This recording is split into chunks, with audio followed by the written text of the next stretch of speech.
আজকের এই ভিডিওটি অত্যন্ত গুরুত্বপূর্ণ হতে চলেছে, তাই সকলের কাছে অনুরোধ করব ভিডিওটিকে শেষ পর্যন্ত দেখুন। রিসেন্টলি ভারত সরকার ইউপিআইয়ের মাধ্যমে টাকা লেনদেনের ক্ষেত্রে এমন 7টা পরিবর্তন এনেছে যেটা নিয়ে সারা দেশে বিতর্কের ঝড় উঠেছে। কেউ বলছে সরকার যা করছে ভালোর জন্যই করছে, আবার কেউ কেউ বলছে যে সরকার নাগরিকদের শোষণ করতে নতুন নতুন ফন্দি আঁকছে। এখন ইউপিআইয়ের মাধ্যমে টাকা লেনদেনের ক্ষেত্রে এই যে 7টা পরিবর্তন, এই পরিবর্তনগুলো কি কি, এতে আমার আপনার কি উপকার হবে, কি খারাপ হবে, এর সবকিছুই জানবো আজকের এই ভিডিওটাতে। তাছাড়া অনেকেই বলছে যে এই নতুন নিয়মে সাধারণ ইউপিআই ব্যবহারকারীদেরকে নাকি মাসে মাসে একটা চার্জ দিতে হবে। এর উত্তরটা আমরা এই ভিডিওর একেবারে শেষে গিয়ে জানবো। তো চলুন শুরু থেকে শুরু করি ইউপিআই ব্যবহার নিয়ে ভারত সরকারের বিতর্কিত 7টা পরিবর্তনের বিস্তারিত আলোচনা। দেখুন, ইউপিআইয়ের ফুল ফর্ম হলো ইউনিফাইড পেমেন্ট ইন্টারফেস, মানে এটি ভারতের এমন একটা রিয়েল টাইম পেমেন্ট সিস্টেম যা তৎক্ষণাৎ টাকা লেনদেনের জন্য আমরা ব্যবহার করি। মানে যে কোনো ব্যাংকের যে কোনো অ্যাকাউন্ট থেকে অন্য যে কোনো ব্যাংকের যে কোনো অ্যাকাউন্টে আমরা খুব দ্রুত টাকা পাঠাই এই ইউপিআই ব্যবহার করেই। এখন বর্তমানে ভারতে, এমনকি ভারতের বাইরে এই ইউপিআই এত পরিমাণে ব্যবহার করা হয় যে এখন এই ইউপিআই সিস্টেমের ওপরে ভীষণ রকমের চাপ পড়ে যাচ্ছে। আপনি কল্পনা করুন, এখন মানে 2025-এর মাঝামাঝি সময়ে প্রতি মাসে 12 বিলিয়নেরও বেশি ইউপিআই লেনদেন হচ্ছে।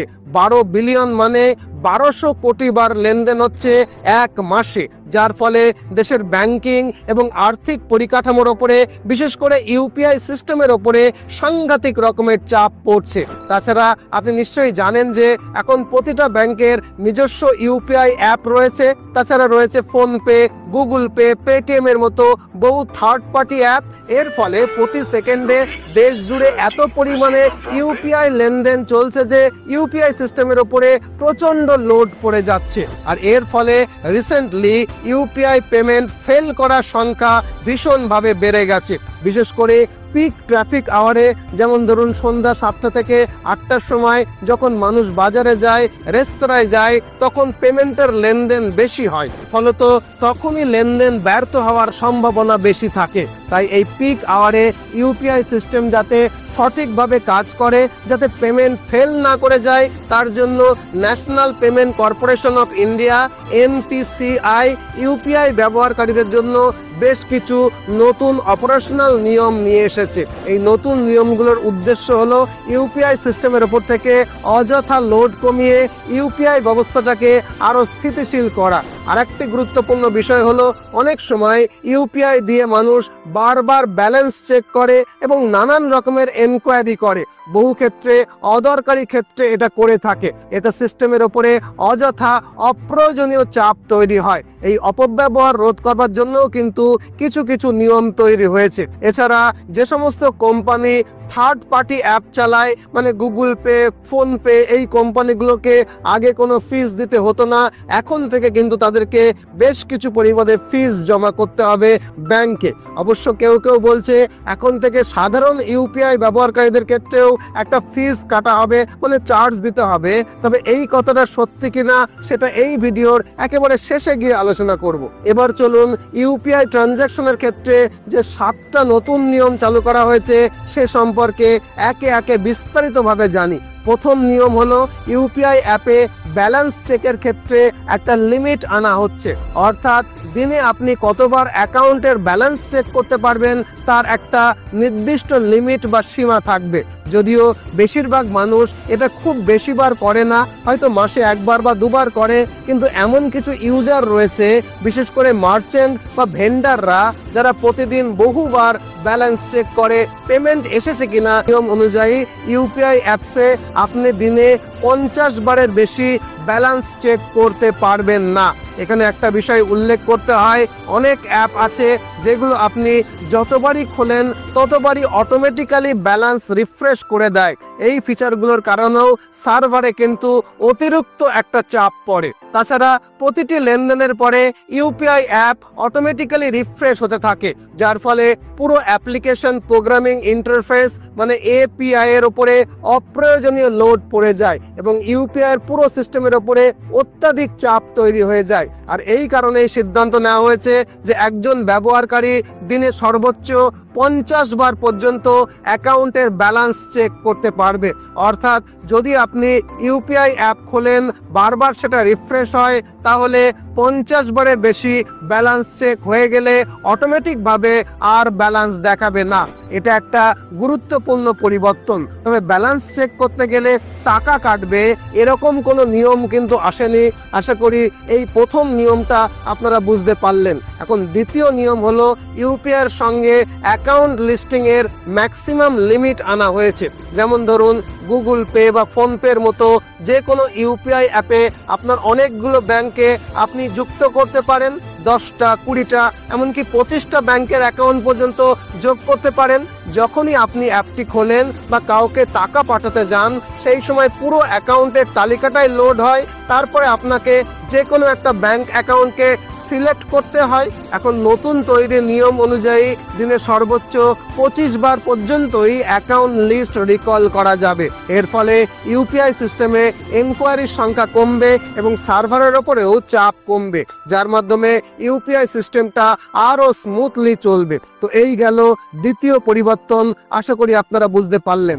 ইউপিআই সিস্টেমের তৃতীয় গুরুত্বপূর্ণ পরিবর্তন হলো ফেল হওয়া ট্রানজ্যাকশনের রিট্রাইয়ের লিমিট। অনেক সময় এমন হয় যে আপনি কাউকে ইউপিআই এর মাধ্যমে টাকা পাঠালেন, আপনার অ্যাকাউন্ট থেকে টাকা কেটেও গেল, কিন্তু অন্য পক্ষের অ্যাকাউন্টে পৌঁছলো না এবং অ্যাপে সেই টাকাটা পেন্ডিং দেখাতে থাকলো।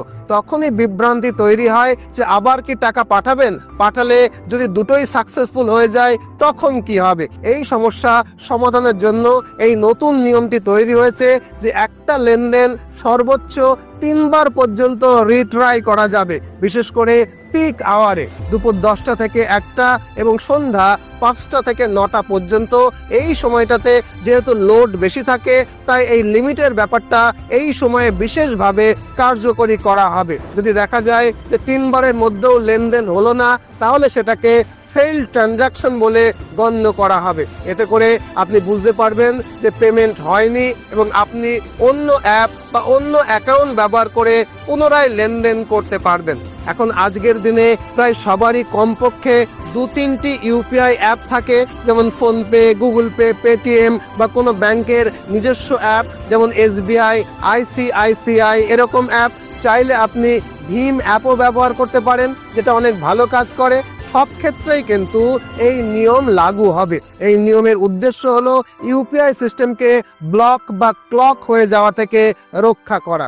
আর চতুর্থ নিয়ম হলো ইউপিআই এর অটোপে ট্রানজাকশনের ক্ষেত্রে টাইম স্লটকে নির্ধারণ করা। আমরা অনেকেই আমাদের ব্যাংক অ্যাকাউন্টের সঙ্গে অটো পেকে চালু করে রাখি, যেমন home loan, car loan, phone bill, নেটফ্লিক্সের মতো ওটিটি সাবস্ক্রিপশন, যেগুলোর জন্য প্রতি মাসে আমাদের অ্যাকাউন্ট থেকে কিন্তু একটা অটো পেমেন্ট কাট হয়।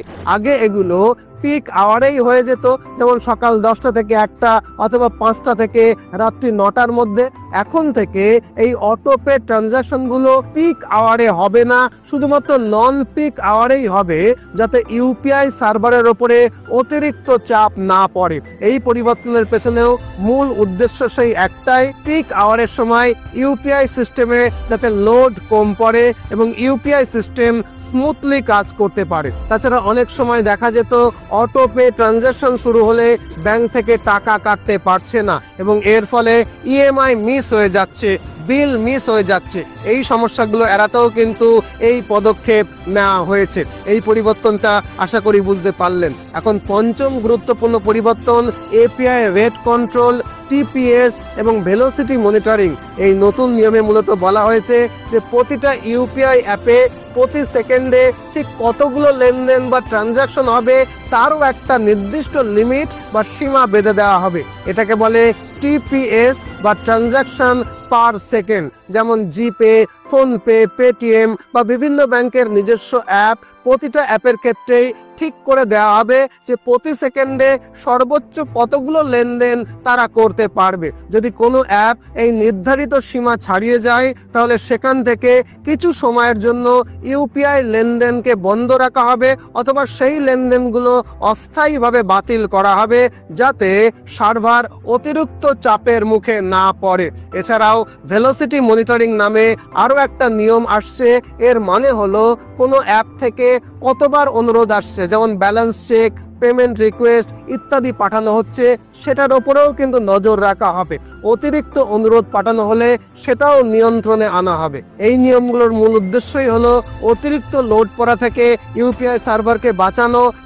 আপনি ইউপিআই এর মাধ্যমে টাকা পাঠিয়েছেন, টাকা আপনার অ্যাকাউন্ট থেকে কেটেও গেছে, কিন্তু যাকে পাঠাতে চেয়েছিলেন তার কাছে পৌঁছয়নি। তখন চিন্তা হয় টাকা কি ফেরত আসবে, আর যদি ফেরত আসে তো কবে ফেরত আসবে, কতক্ষণের মধ্যে ফেরত আসবে।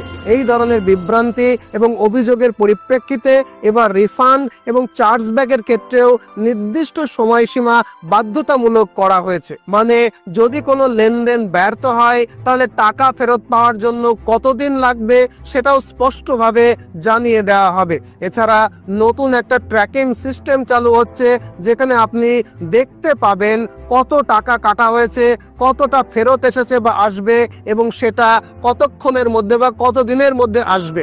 এর ফলে এখন রিফান্ড প্রক্রিয়া আগের তুলনায় অনেক দ্রুত হবে। পাশাপাশি যদি কোনো ভুল বা সমস্যা হয় সেই ডিপোজিট রেজুলেশন ব্যবস্থা হবে আরও স্বচ্ছ এবং ইউজার ফ্রেন্ডলি। আশা করি এই পরিবর্তনটাও আপনারা বুঝতে পারলেন। সপ্তম এবং শেষ পরিবর্তনটা হলো যেটা নিয়ে সাধারণ ব্যবহারকারীদের মধ্যে বিভ্রান্তি তৈরি হচ্ছে। অনেকেই ভাবছে এখন কি ইউপিআই লেনদেনের অতিরিক্ত কোনো চার্জ বা টাকা কাটা হবে?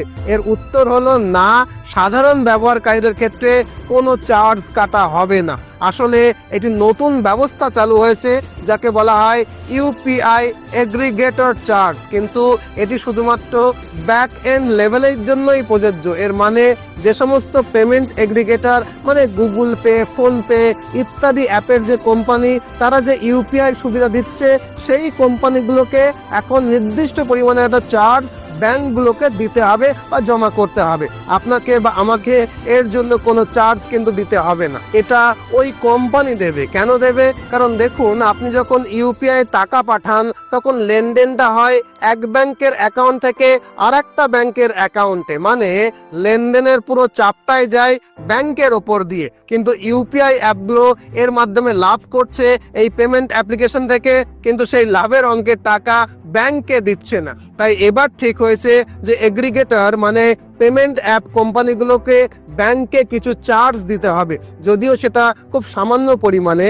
যেমন 10 পয়সা বা 20 পয়সা প্রতি লেনদেনে এই রকম। তবে এই চার্জ আপনার ওপরে কোনো রকম ভাবেই প্রভাব ফেলবে না। ধরুন আপনি আপনার বন্ধুকে 1000 টাকা পাঠালেন, আপনার অ্যাকাউন্ট থেকে 1000 টাকাই কাটা হবে, আপনার বন্ধুর অ্যাকাউন্টে 1000 টাকা গিয়েই পৌঁছবে। চার্জ যদি কিছু কাটা হয় সেটা এগ্রিগেটর বা পেমেন্ট অ্যাপ কোম্পানি আর ব্যাংকের মধ্যেই কিন্তু সীমাবদ্ধ থাকবে। আমার আপনার ওপরে এই চার্জ কিন্তু লাগু হবে না। আশা করি নিয়মিত ভিডিওগুলি দেখতে হলে আমাদের সঙ্গে থাকুন